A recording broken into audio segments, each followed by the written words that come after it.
Sorry, I get emotional here. It's fine. It's Yeah, fine. this is the problem of being Ina. Mm-hmm. Easy to cry. Yeah. I don't know what will happen to me tomorrow, and I'm afraid to die. At first month, it's very, I can say racing or having a business is very stressful. Even in your dreams, it will visit you. Mm-hmm. Yeah, your business will visit you because I think maybe because of thinking too much. Okay. Yeah, I can balance everything without the help of my family, especially my father and my mother.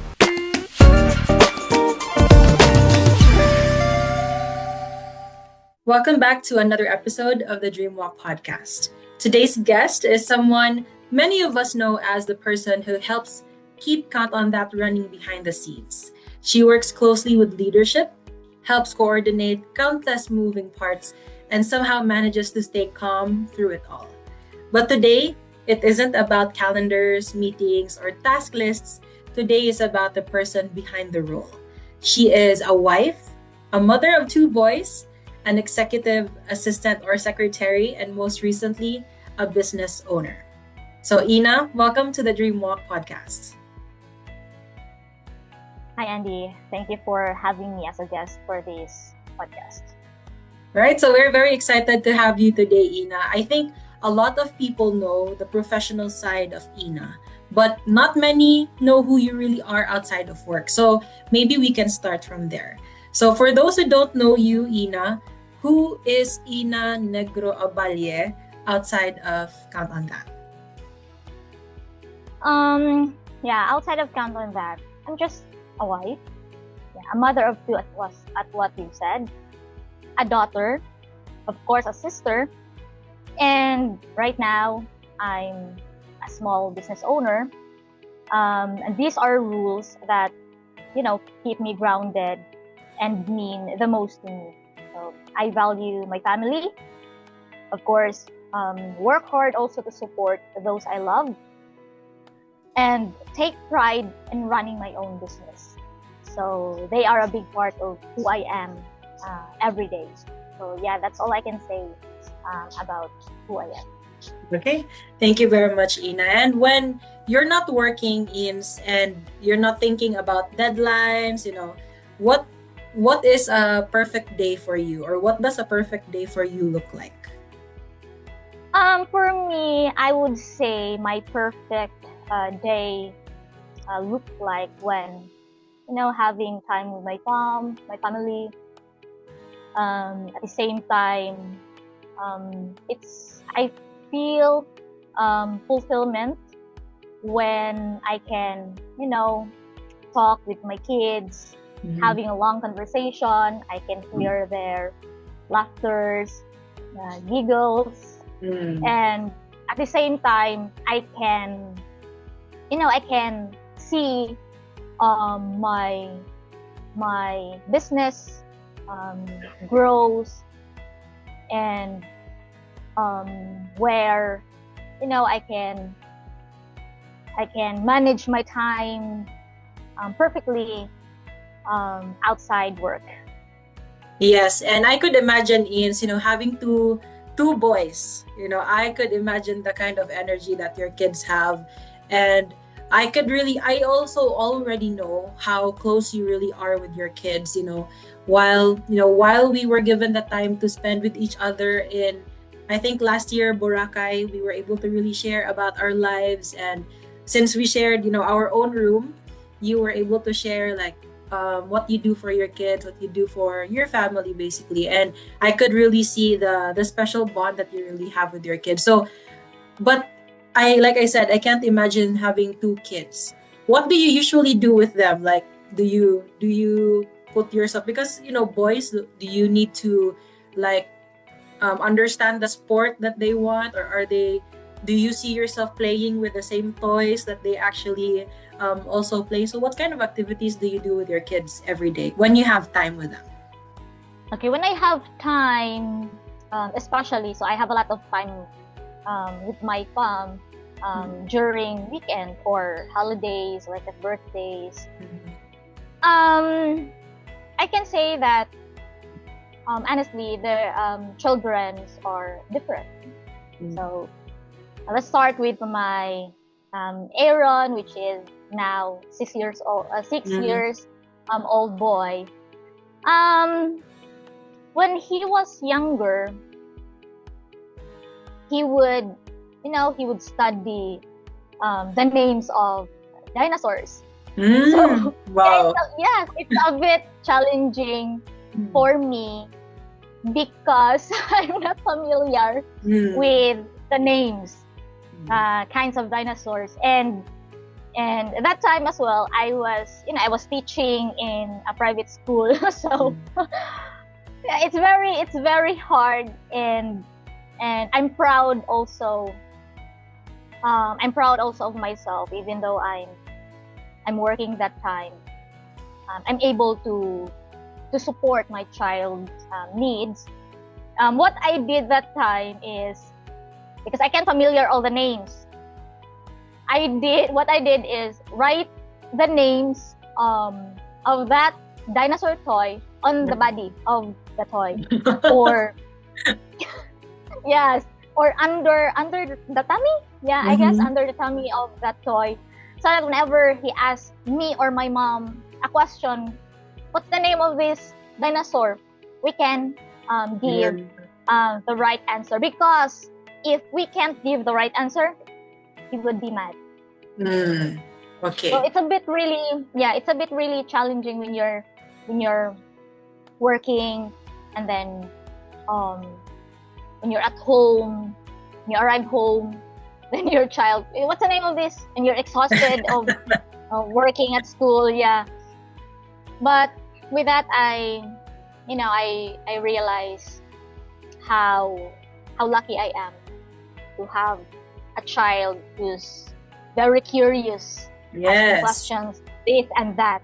So yeah, it's a bit challenging for me. And then right now, when he's now in grade 1, so before, his hobby is playing toys, drawing, writing. Right now, he's focused on, kids playing online games. Roblox. I'm not sure if you're familiar with Roblox. Roblox. Yeah, he likes playing that game, and at the same time, what am I happy about as well is he's eager to study. So yeah, before work, after work, not before, but after work, when I go home, when I arrive at home, I have these reading materials ready for him. So when I settle down, done with our after the dinner, I ask him that every day. That's every day. So I practice that every day, that I spend time to both of them. But first for Aaron is reading, so I can practice his reading, as well as doing basic math like addition, subtraction, like that. So right now I'm happy that he's also learning while I'm away. And I can also see that even though I'm at work or I'm not around, like he really, I can really see in him, like he's doing his best. So when watching some videos in YouTube, he will also, like, there's a transcribe in YouTube, so he will also read that transcribe. So honestly, I don't teach him how first to read like that. But when the first time I showed him the first two pages story, so there are really a little, like, I can count the mistakes, the word that he cannot, really read aloud, or the pronunciation. So yeah, I'm happy about it. And then move to the youngest, which is my 2 years old. He's really different. Super duper energetic kid. Mhm. Yeah. So while his big brother is behaved, he also super hyper like a hyper kid. Mhm.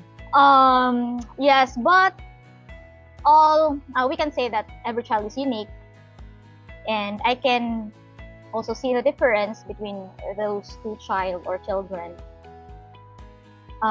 But most of all, I am really grateful that I'm their mother. Mhm. So Yeah. no matter no Mhm. matter what their differences are, as long as they're healthy, they're fine.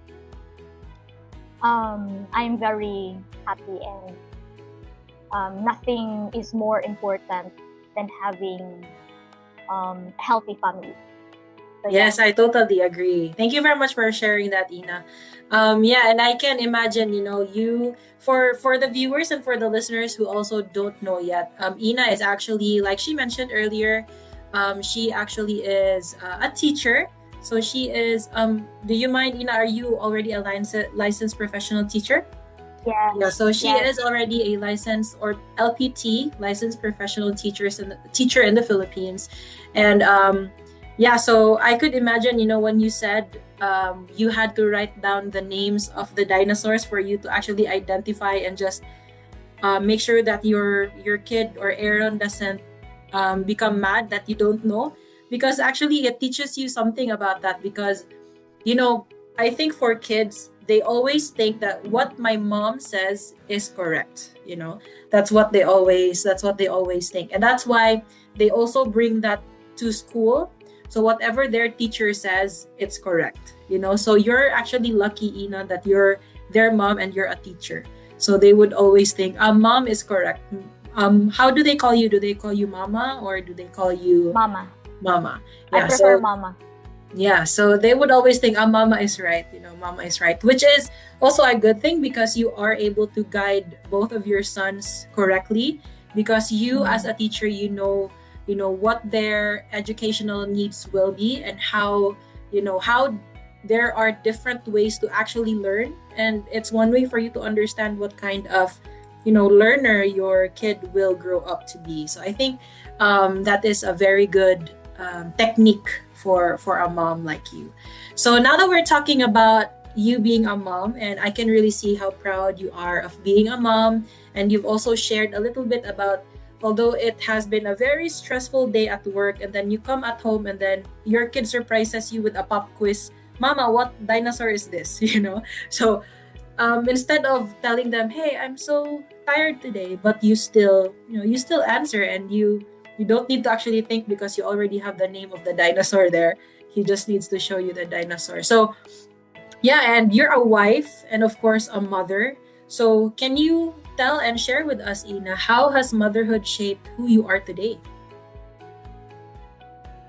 Mm, for me, I can say that yeah, it shaped me a lot, or motherhood helped me a lot.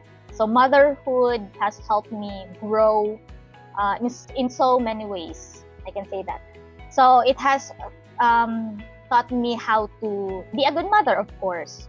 So good mother, how to stay strong during difficult times, and how to be more mature and responsible. It has also taught me not to give up easily, and instead to keep fighting for my family and the life that I want to build.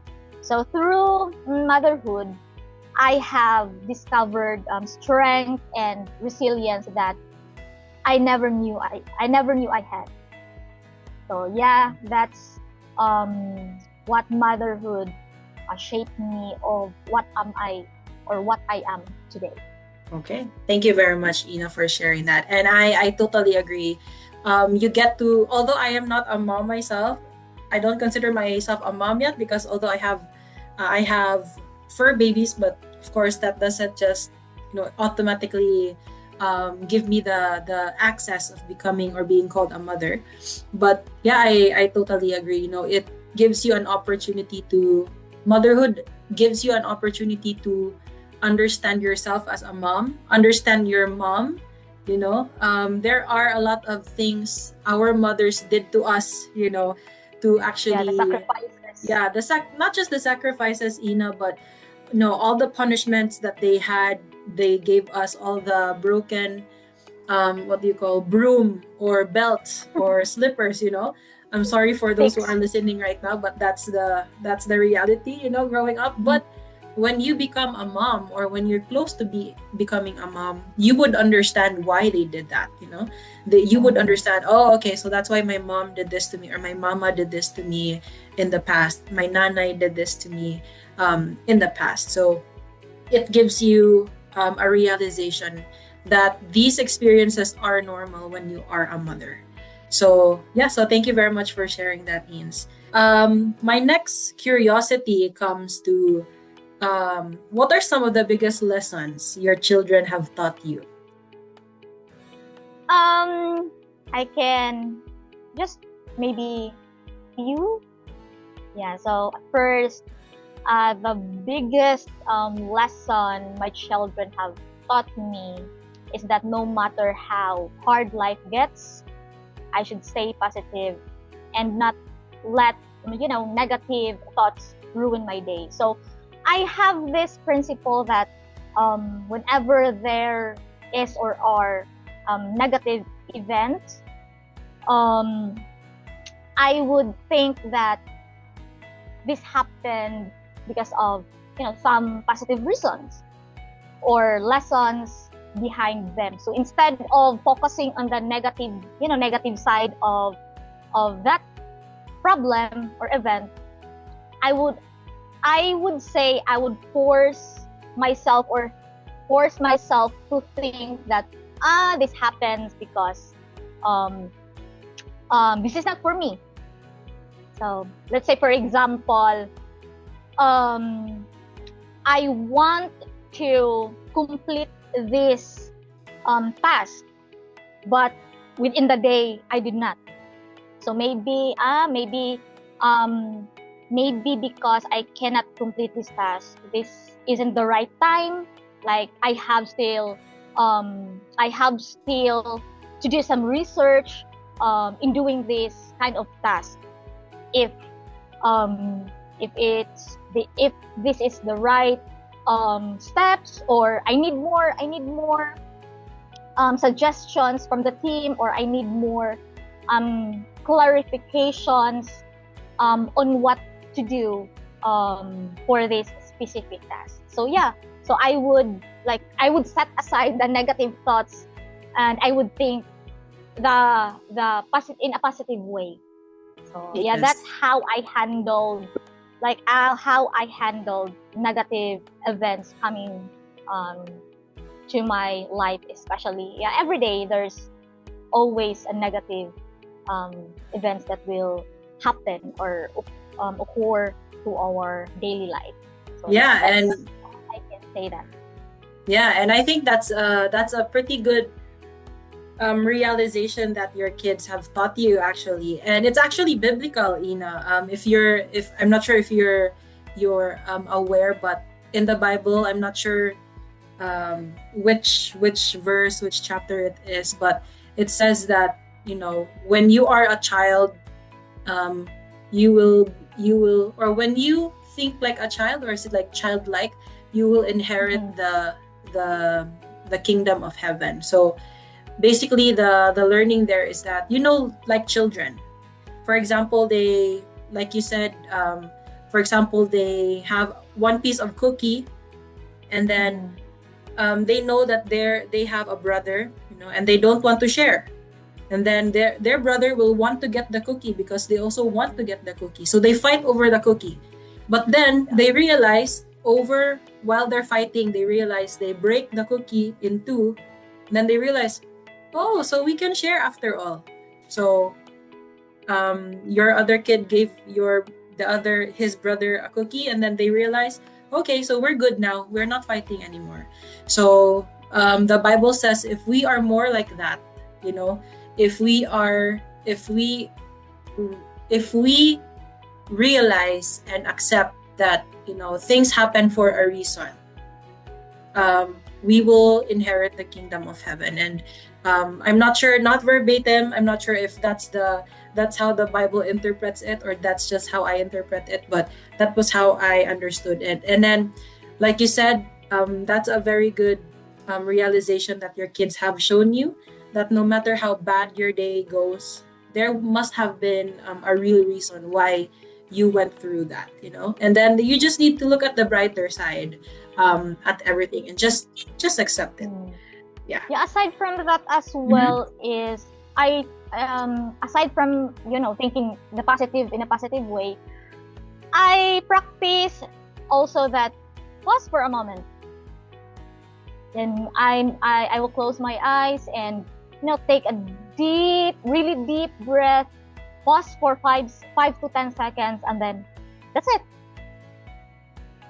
Right. So yeah, And that's yeah, how I handle things.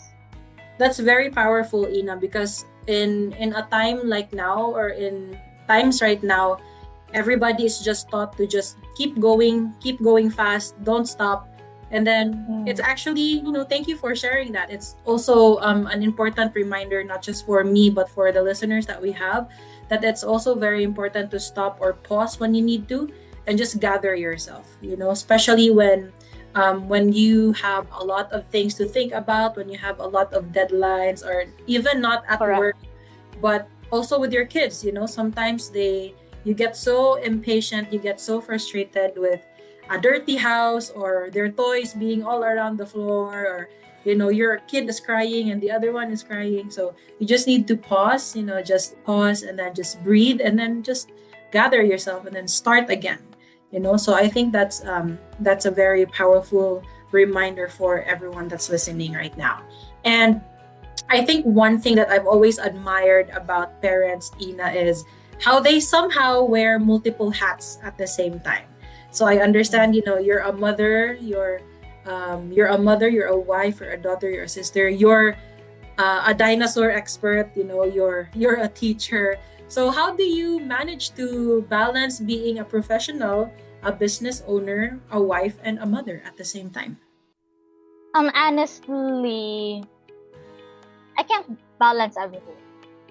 Okay. Yeah, I can't balance everything without the help of my family, especially my father and my mother. So while I'm at work, so Mondays to Fridays, my father would, you know, taking care of my business, of course. So yeah. And on the other hand, my mom takes good care of my children.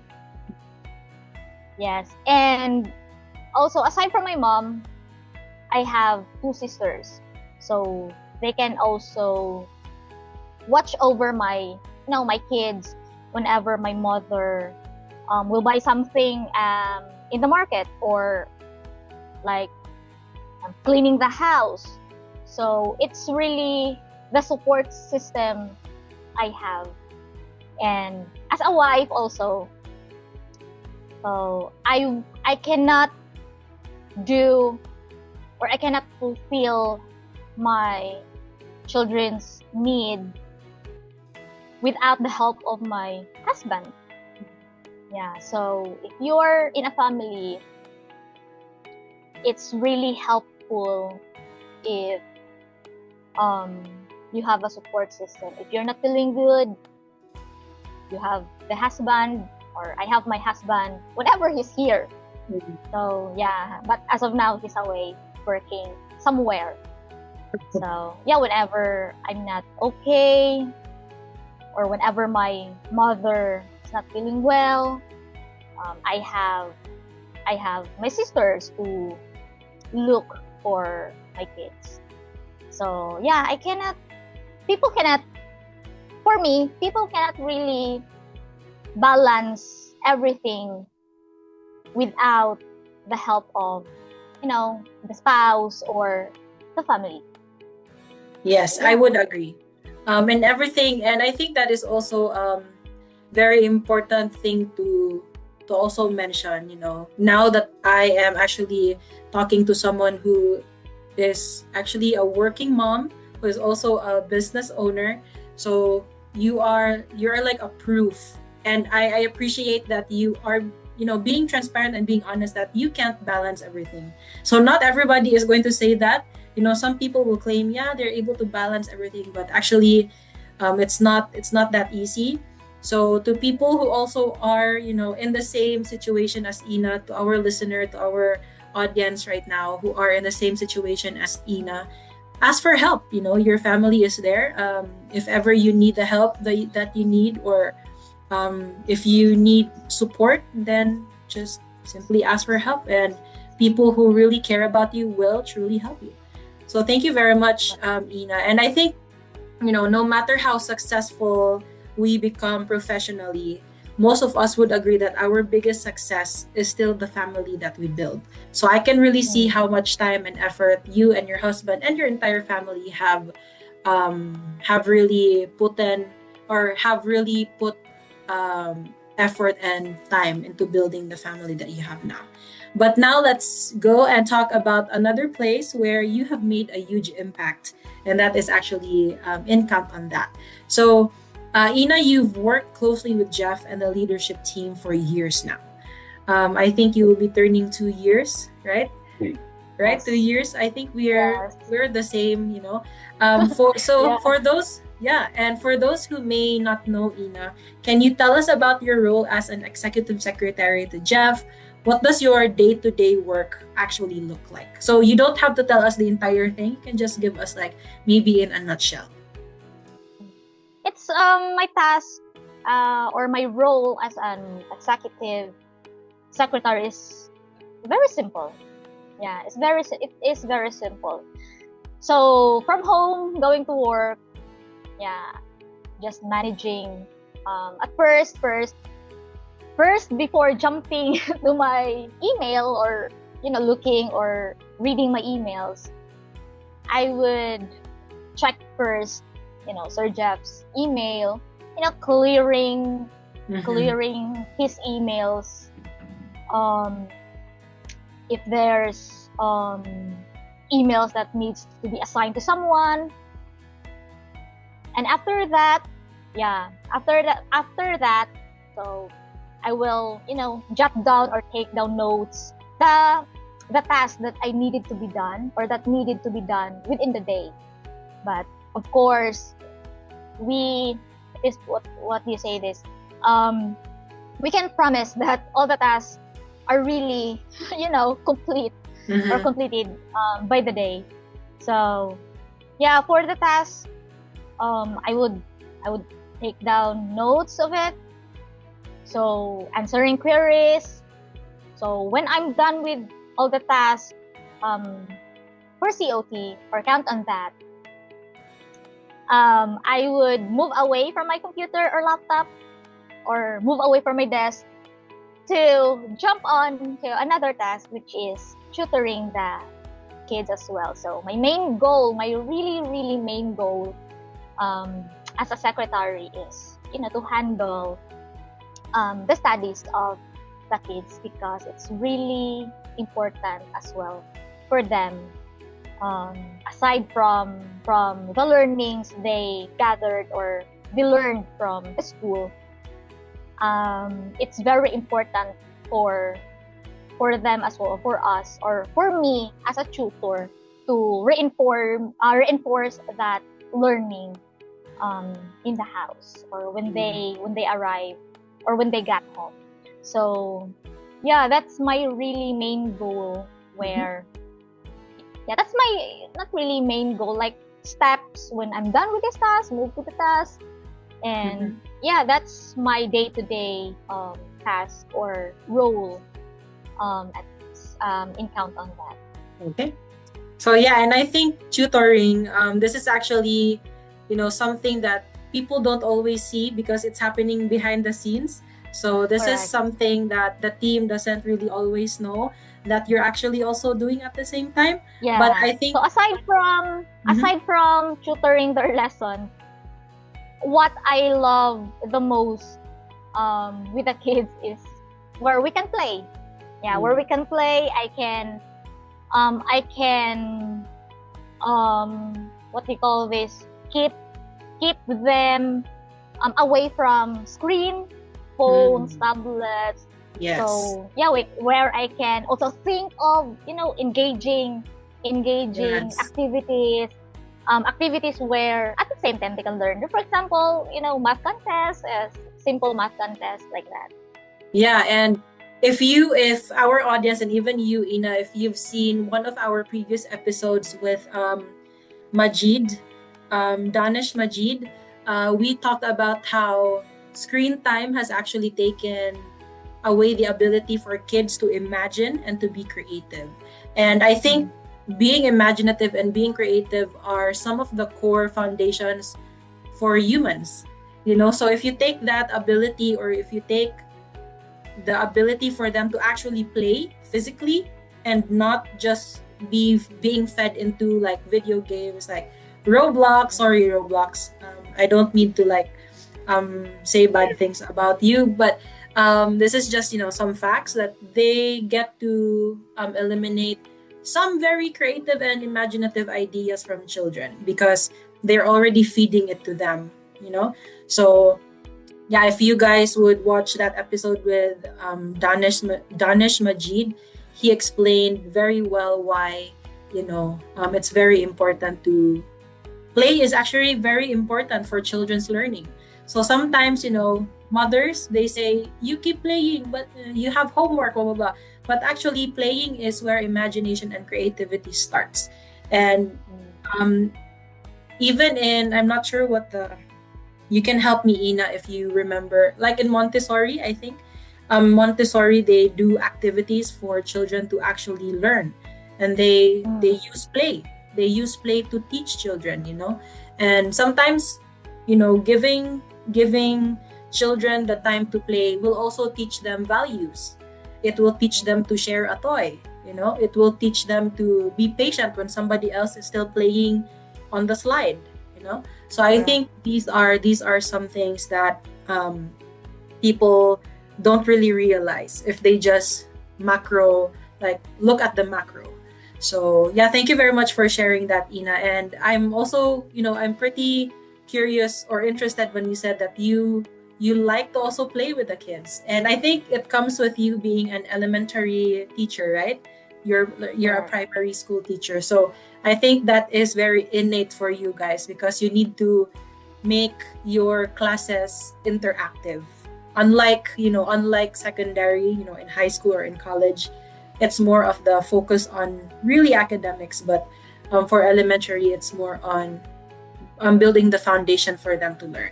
So thank you very much for sharing that. Okay, so and I think you have worked closely with leadership.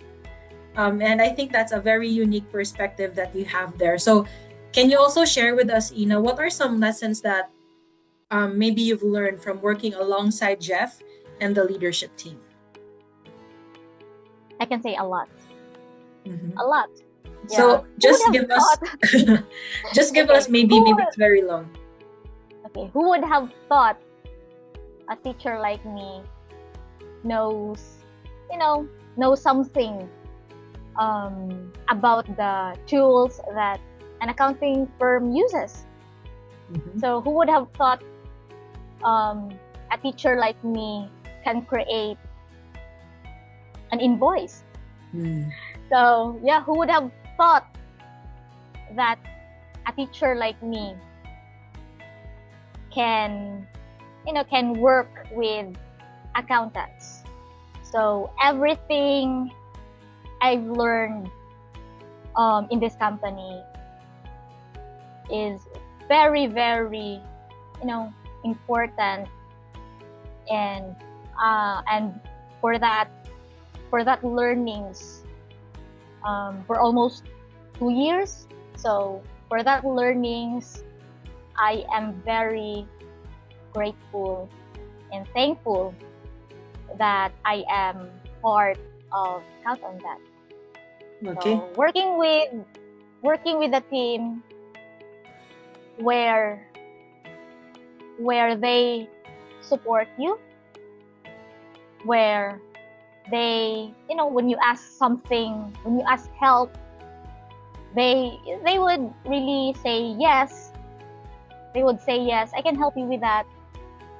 I won't learn a lot if it's not because of the team, and also because if it's not with Sir Jeff. So thank you, Count on That, for for having me and for the learnings I have right now. So who would have thought a teacher like me is working and in consulting firm?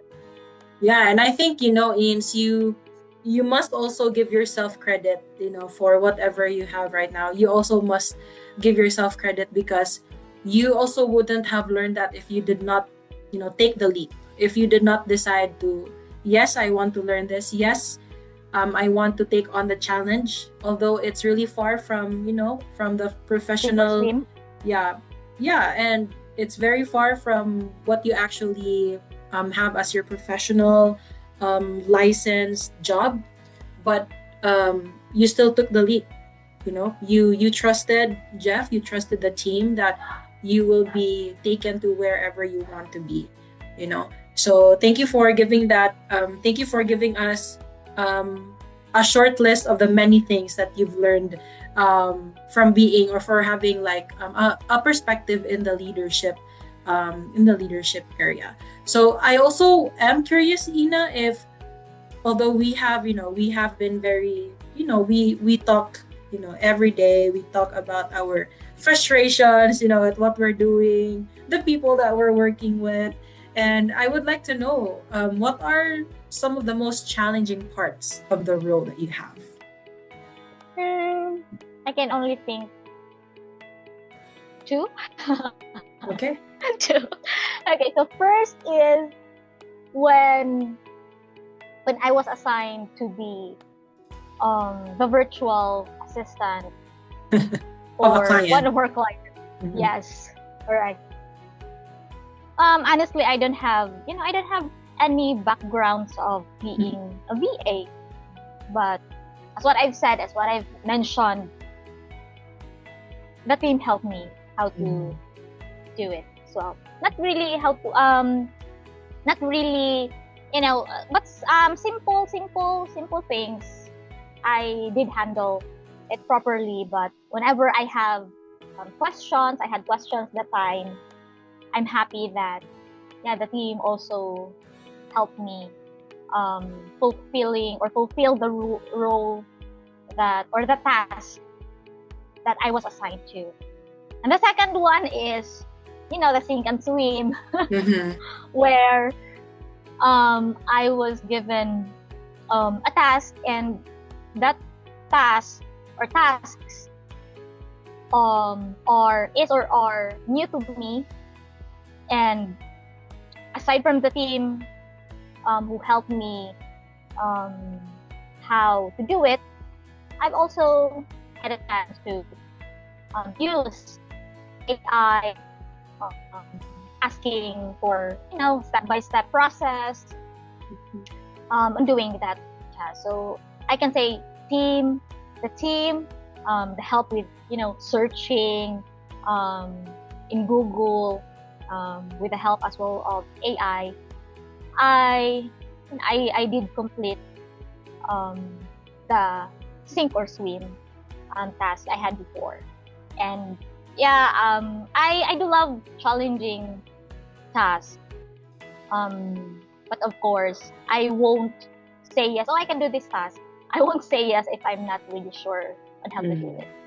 So and I think it's very important also that you're on you're also transparent to yourself that sorry, I can't do this task. I won't say yes if I think it's very hard to. Yes, and I think And I think that's why you are where you are right now, Ins, because you are able to push back. Some people just keep saying yes. We call them yes peoples or yes people. So they just keep saying yes and yes and yes, and it's okay, everything's great, but actually it's not. Everything is on fire.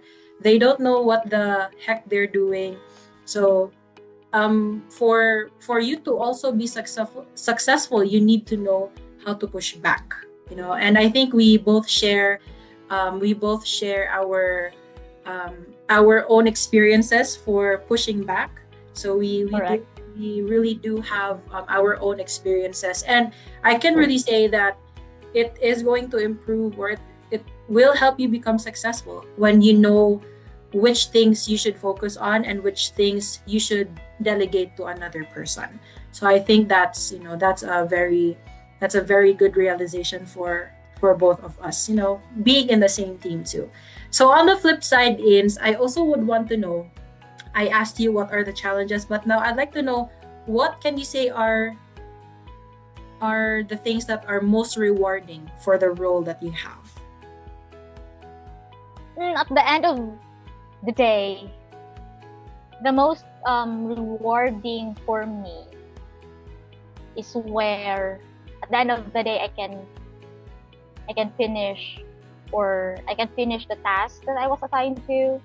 I can feel the fulfillment in me.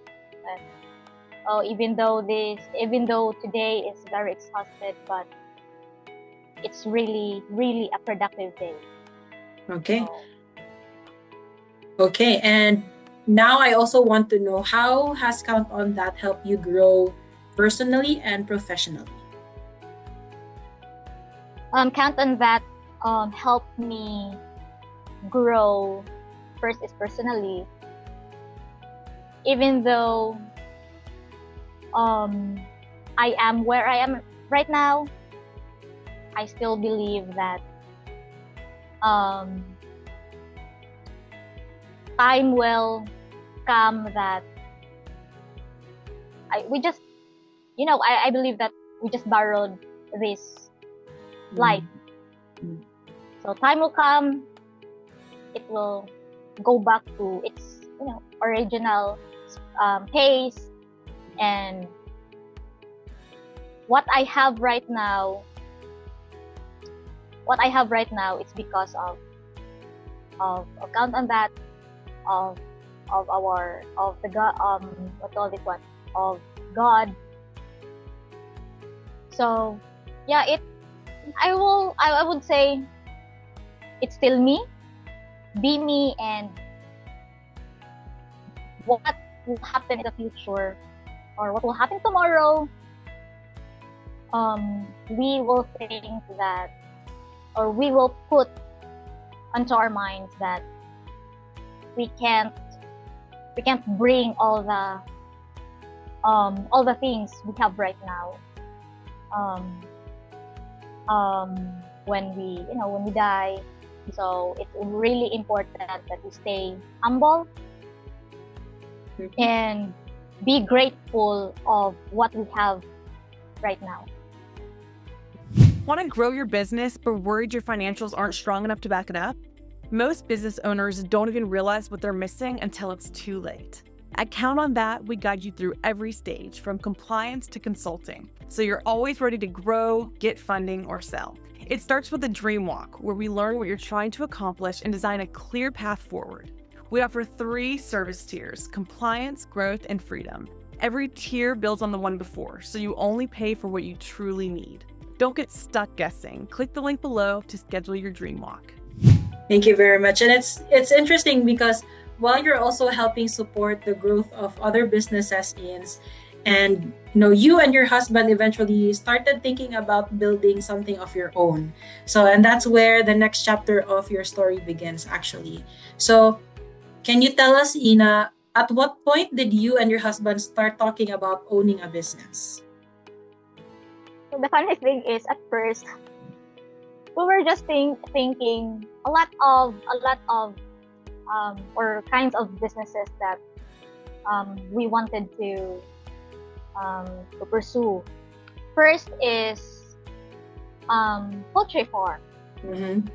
But yes, we tried planning the poultry farm. We there's a time that I asked this person, because when doing that kind of business, especially poultry, or there's a term for that, RTL, like ready to lay eggs. So we tried asking, or we tried finding a land where we plan to build our first business. But the price of the land, it's a bit pricey for us, and we don't have that, enough money to pay for that price. So we stopped thinking, of course, of pursuing that. Maybe in the future we will revisit that kind of business. And then before, I can't remember what year was that. 20, maybe it's way back 2020 or 2021. I'm not really sure of the year. I've tried raising like 3 to 4 hogs. So this isn't the first time doing this business. So 3 to 4 hogs, and then I haven't started working in private school that time. So I was still a housewife, and we stopped raising hogs because like the feeds, the hogs, it's the price were rising that time, and I am only depending on my husband's salary that time. And I don't want as well that all of his salary would, what's the term of this, that would go to our, like, because we have to support my kid that time, which is Aaron. So yeah, we stopped that.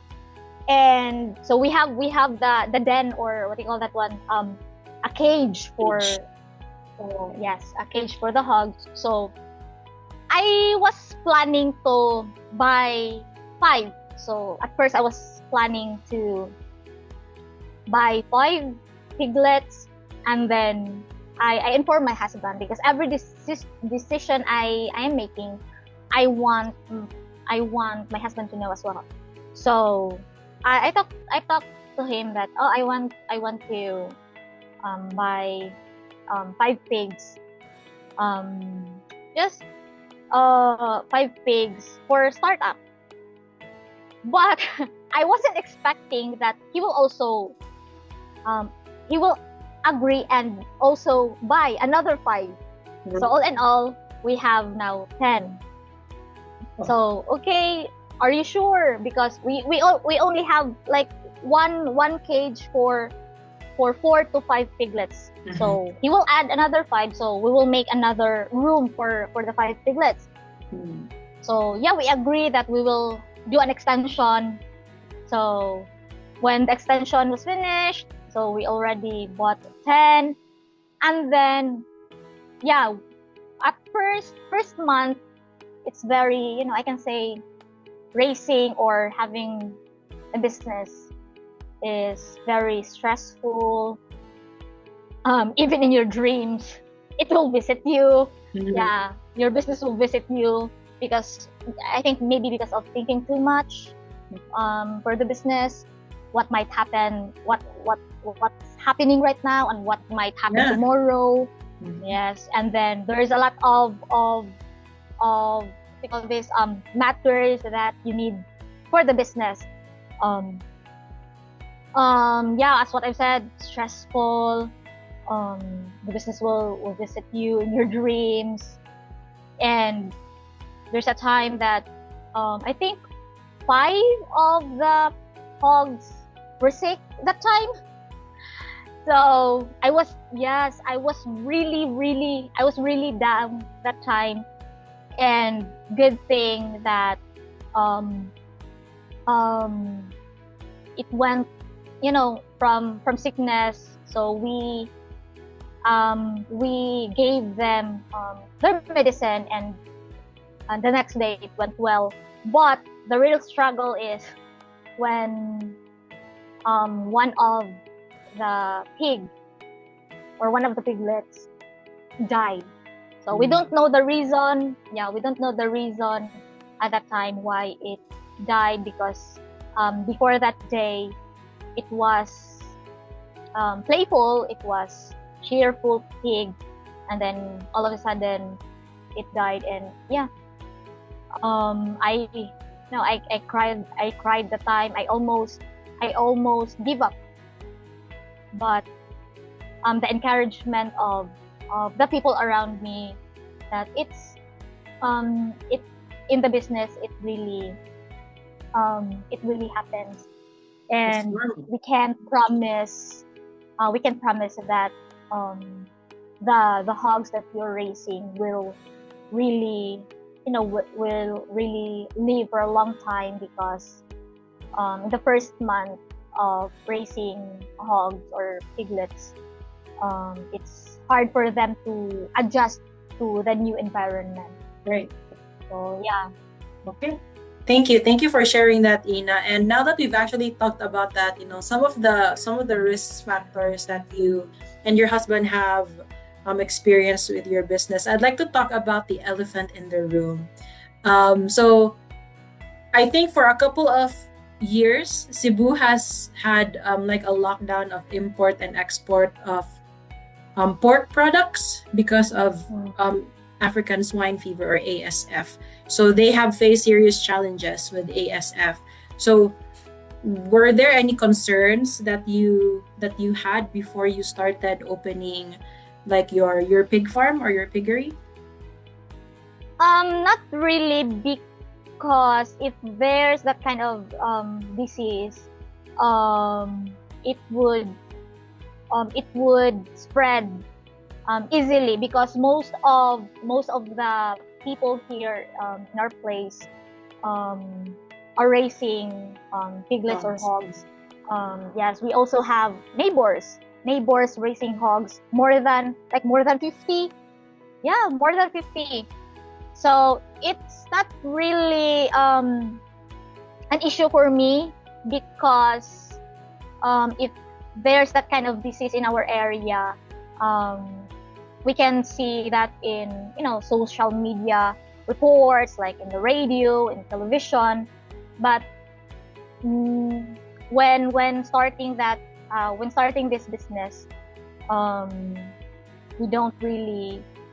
Maybe the most factor we encountered is where the hogs were adjusting to the new environment, and So maybe those were part of the Cebu, northern part, as of now, we don't have that kind of disease. But maybe southern or somewhere part of Cebu, but here no.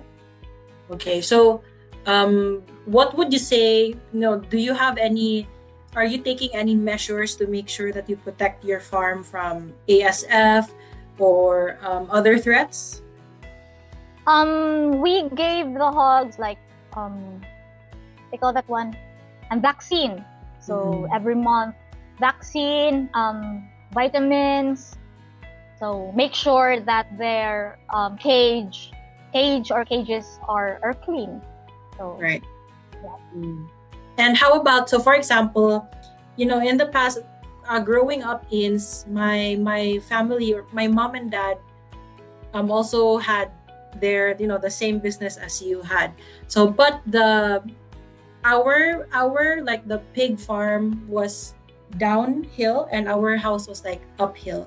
So um we couldn't smell, the some issues, we couldn't smell any of their manure. But people from the same level, which we did not realize back then, would have a problem, and then we would have complaints. Do you have this these kinds of complaints as well, like manure smell, or because I know sometimes these also causes problems with, especially with children. If they smell it, it could cause like cough and colds. So do you guys go through, or have you had any complaints about that? Or if you have, what were the steps that you had to take? Yeah, I've had few complaints, but all I can say is because near of my farm, as what I've mentioned earlier, the neighboring part of the farm of my farm, they're raising 50 plus hogs, and then I'm pretty sure that they don't have, you know, a septic where, so it's like, but in my case, we really make sure that the solid dirt of my hogs are separated with the liquid. So we will separate it, because the poop of the hogs are the smelly ones. So Right. aside from the pee, or you know, a small dirt. So I've had that, a lot of complaints, but we're doing also our best to avoid what they call that one? Avoid Any health threats or yes, any health threats with our neighbor, especially you said kids. Because I have also kids that I would also understand. We also, my family understands the complaints, because this is the business I took, and then we will know, or at first we know that we can't avoid that kind of smell. So how much you clean your area, there is still a smell. Yeah, so I was going to ask you, that was actually going to be a follow-up question for you, Eames. How often do you guys clean like your cages, and how, because I have dogs. Of course, they're different from pigs, but we have neighbors here, and although we have like an area of grass where my dogs can do their business, like they can, pee and poo, but I'm sorry for everyone listening who's eating right now, or consuming something, but yeah, they have their place there, but we always make sure that we take the their dirt, and we throw them in the proper area. So what do you do, or do you have like a strict schedule for cleaning? Because for example, for my dogs, I cannot use like Zonrox or Downy to mop the floor, because it's going to affect their health as well. So do you have like the same thing for raising your hogs? Like, do you just have a specific disinfectant to clean the cages, or is it just water and any type of soap? As of now, water, and we will clean the cages in the morning before they take their breakfast. Okay. Yeah. I would say 3 times a day. So morning, noon, and then afternoon. Okay. So that's a pretty good schedule for you to follow, just so that you also, your neighbors, if they're going to listen to this podcast, they would say, oh, Yna is taking great measures to actually make sure that their business is safe, and not just for their business, not just for their for the people around your area, but for the neighboring for your neighbors as well. So basically, so thank you very much for adding that, Eames. Also, I think one thing that we've actually learned through the DreamWalk, Yna, is that reality often looks different from the dream we originally imagined. So let's actually talk about that. So can you tell me, what was one misconception people have about running a pig farm? easy.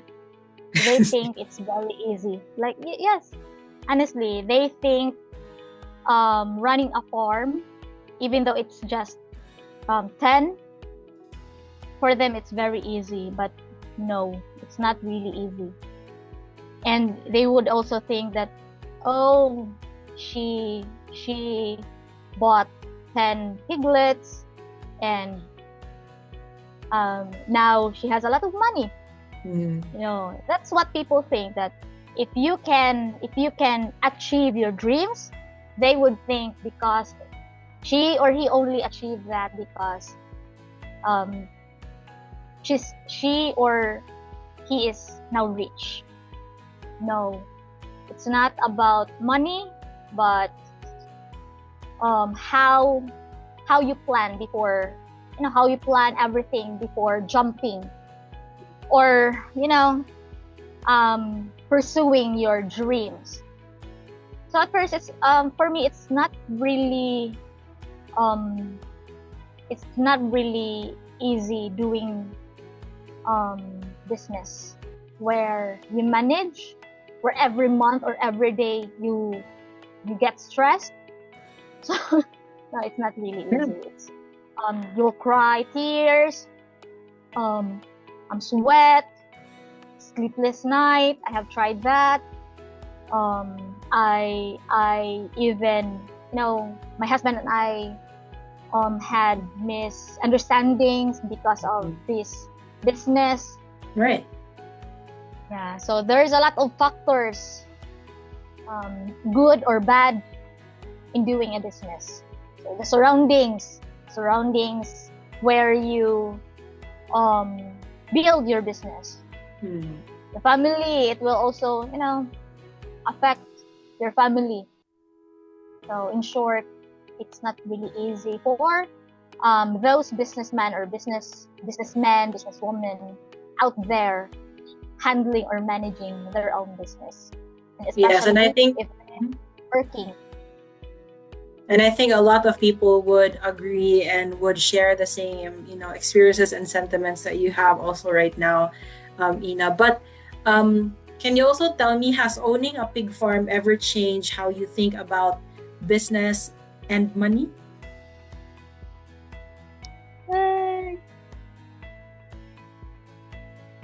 I would say yes. So can you tell us just shortly? I am, or we, my husband and I, chose this business for our future, of course. For our future, especially for our kids' future. Every day, I will keep on mind that I don't know what will happen to me tomorrow, and sorry, I get emotional here. It's fine. Yeah, this is the problem of being Yna. Easy to cry. Yeah. I don't know what will happen to me tomorrow, and I'm afraid to die when I can't, or where I did not you call this one, I'm not prepared. I'm not prepared for, or I haven't reached the very most, or the very most important dream, what I want for my children, where I can save a lot for them, that in the future where they would think that why my mama died so early without saving up for them. And I want them to think that when I'm gone, they would say thanks, that they're very thankful that when I am still alive, I am or I prepared something for them that they would think that they're very grateful, where they would not suffer while growing. So Right. yes, And I that's think the most. That's what I'm afraid of, that dying early without being able to save up for, being able to save for them, right. for their I future. think, yeah, and I think for every parent that's also listening right now, for a mom or for a dad, I think that is also a fear that they may have moving forward. And yeah, I think um, once you enter motherhood, it's none for yourself anymore. It's all for your kids now, you know. And I think your kids are very lucky, actually, Ina, to have you as their mom. You know, thinking about them, I know that's a very long time that will happen, Ina. You know, for how young you are, how healthy you are living. So, but you know, it just shows how Pressuring much you myself. love. Yeah, you're pressuring yourself. So I would offer you tissue, Ina, but I don't have one that I can offer you now. So if you have tissue there, Thank you. you know. But yeah, I would say that your kids would be very, very grateful, and then them growing up to actually see that you know, they're actually seeing you working and also building a business to later on for them to actually enjoy, and then you Yes. actually experiencing something when you grew up and not wanting them to experience the same thing is actually very, you know, very careless of or not very careless, but you have been very thoughtful to think about that for your children. So that makes me, you know, very emotional as well, hearing that that is actually what you're pressuring yourself with right now. But yeah, I think you're all good, Ina. So take it easy, you know, take it easy. And like you said earlier, when you need to rest, you get the rest that you deserve. So you don't, you know, you don't think about these stuff and then you get emotional and depressed. So I wouldn't want that to happen to you too. So yeah, so take that easy, okay? All right. So also, Ina, just to lighten up the mood a little bit, what's really interesting about success is that it often tests people just as much as, you know, struggles does. And that brings me to something Jeff actually said once about you. So Jeff actually once mentioned one thing that he admires about you is how you've remained the same person even after becoming a business owner and creating another source of income. And I think you were there. So, what was your reaction when you heard Jeff say that? You were there. He said, I haven't heard. I or haven't maybe heard that. you were there, but maybe your internet was. I'm not sure, but you were there when he said that. You know, you are. One thing he likes about you is that you did not change your lifestyle, even though you already have, you know, you've started your own business. So thank you for correcting me if I'm wrong that you did not hear it. But now that you've, you know, realized that that was what he said about you, how did you feel about that?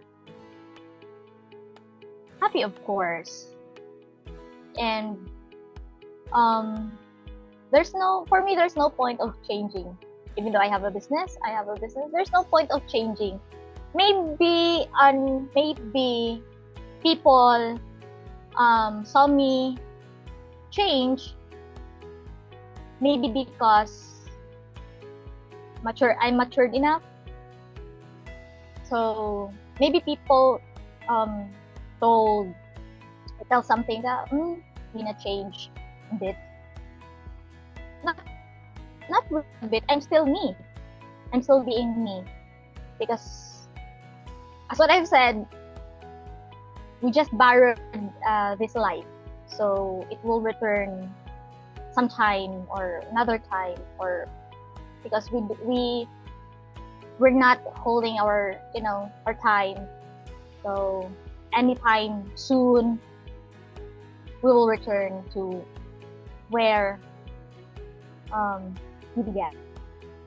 So yeah, I don't, for people who will see this or see this episode, I did not change. It's that I have my own priority and I'm too focused to that and to my goal, which is to provide or to give, provide, save for the future of my children. So, yeah. So I can't help but imagine and realize is the way that you are, are humble now, not just in the life that you have, but how you also handle the family that you're building. I can't help but imagine that it actually is because of the upbringing that you've had in the past. So can you tell me what values from your upbringing still influence how you manage your money today?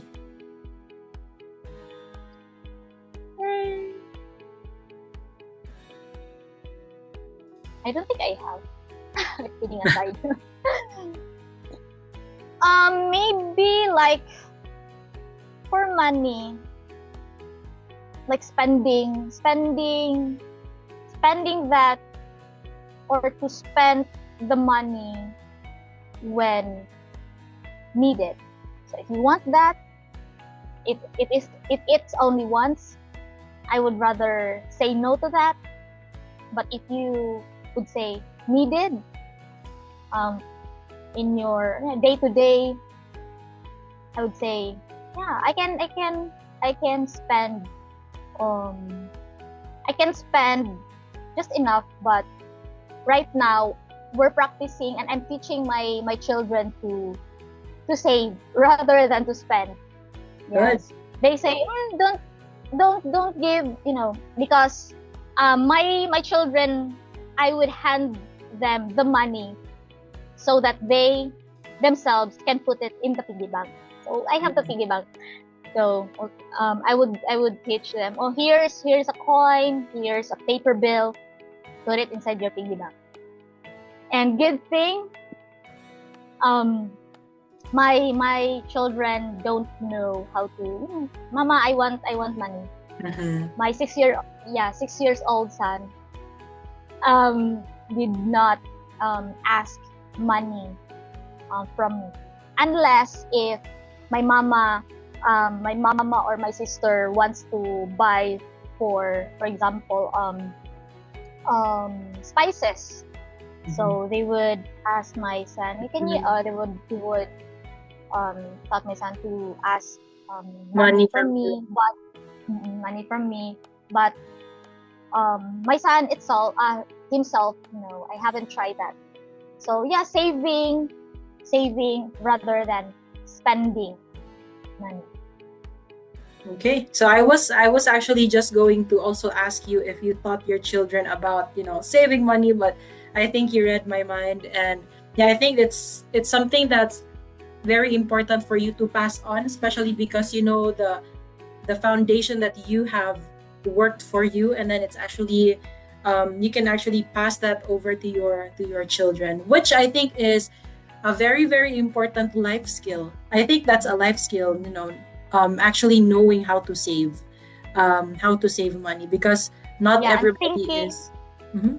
I'm thinking as well that me and my husband have the same goal, saving for the future. Right. I'm proud of it. And your children can actually see that, when you talk to your husband, when you and your husband talk. And usually, Ian, I know you know this because you're a teacher and you're also a mother, but usually children learn more when they hear two grown adults talk about something rather than an adult talking to them directly, like to a child directly. So they learn it when they listen to mama and papa speak. So it goes for the positive and the negative. So if mama and papa, argues, they would also hear, right? So that's why it's very important that we know, if kids are around, we know what to say, because they're like sponge. They take everything in, and then just one day you'll be shocked. They will be saying a bad word, oh, where did you hear that? I heard it from you, mama, or I heard it from papa, right? So, so yeah, like I said, saving up is a life skill because it requires discipline, and you really need to be disciplined in saving and continuing to also know what your goal is after saving. So yeah, so I think I just have here a few more questions for you, Eames, before we end Sure. our episode today. So can you now tell me, Ina, what does being successful actually mean to you today? Well, successful being the meaning of successful for me is happy. If a person is happy, I'm happy. I wouldn't say contented because still I am not, because thinking for the future, in a positive side in the future. But I am accepting the acceptance, so I accept what I have right now. Successful is where you can see your family happy, healthy, kicking, laughing. You can hear the laughter, giggles. I think, yeah, that's the meaning of successful for me, where you reach also your dreams. So, Yeah. That's very powerful, Ina. And as we also start wrapping up, I'd like to ask a few questions that I think, get to the heart of who you are. So looking back on your journey so far, can you tell me what are you most proud of? I'm proud of the mistakes I made. Why? Because I learned from them. I've grown. I'm more mature than before. The mistakes I made before, the result of that is, where am I at right now? I think without those kind of mistakes, I'm still on that part. Like I'm not here in COT. I don't have a business. Like, yeah, I'm very, and what happened before, it made me it made me stronger, like thinking thinking or focusing on the goals that I want to reach, I want to or the dreams that I want to fulfill or to give to my family and my kids for their future. Yeah, I think mistakes made really people to grow and realize that without those, you're not where you are right now. Okay. And can you also tell me, what do you hope your children will say about you when they're grown up or when they're adults? Try not to cry. Yeah, I will try not to cry again. It's hard to wipe tears without tissue.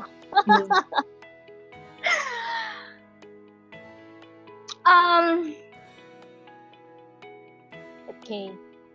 Yeah, I want to try to cry. For me, I would just, want to hear from them how they're thankful.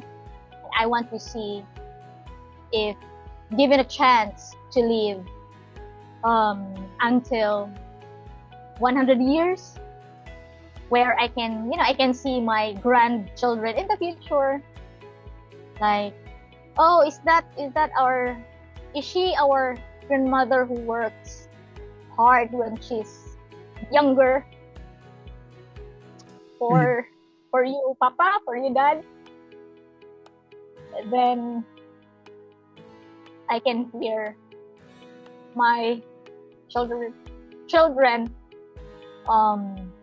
reply to their children that yes, that's your grand parents who work really, really hard to give us a nice life, a better future that they did not experience when, they're younger. They made sure that we're successful, we also reach our dream, and we're not suffering while growing. So seeing their smiles and a simple thank you would really, really melt my heart. So yeah. I'll give you a few moments. I'll give you a few moments. It's fine. I'm glad that you're able to also share the emotions that you had. So my next question, just to lighten up the mood again, Yna. If someone is actually listening today and wants to also start a business but is afraid of the risks, what would you tell them? Don't be afraid of the risks. Why? If you won't take risks, you will not be successful. Every business has plebs. It's not perfect. It's not really perfect in line of the business, in doing a business. There are hard times, good times, where you almost give up. Taking a risk is a part if you really, really want to, jump into a business. You won't grow.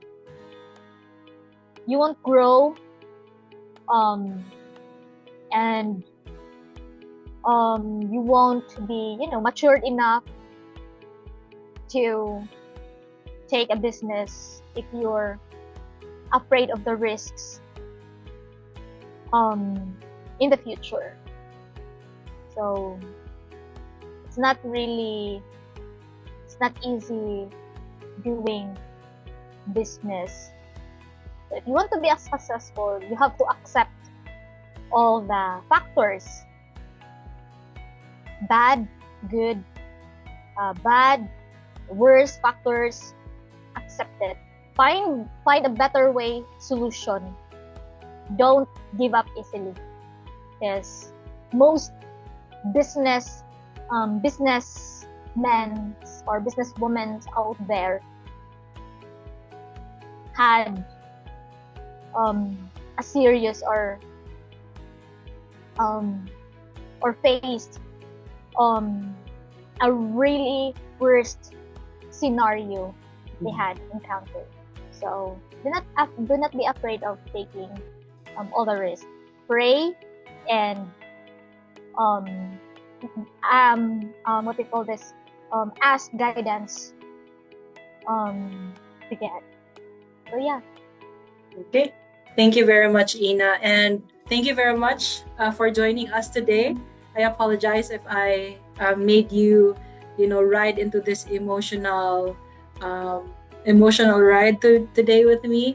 But I really appreciate the time that you've spent with me today, Yna. So what really stands out to me about your story, Yna, isn't just that you're an executive secretary, a mother, or a business owner, but it's that you've shown that growth doesn't have to change who you really are.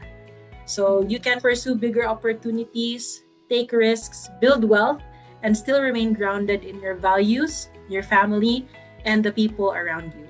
So thank you very much for sharing your story with us today. And also to everyone who's listening, thank you very much for joining us for another episode of the DreamWalk podcast. Until next time, keep walking towards your dream. We'll see you in the next episode. Bye-bye.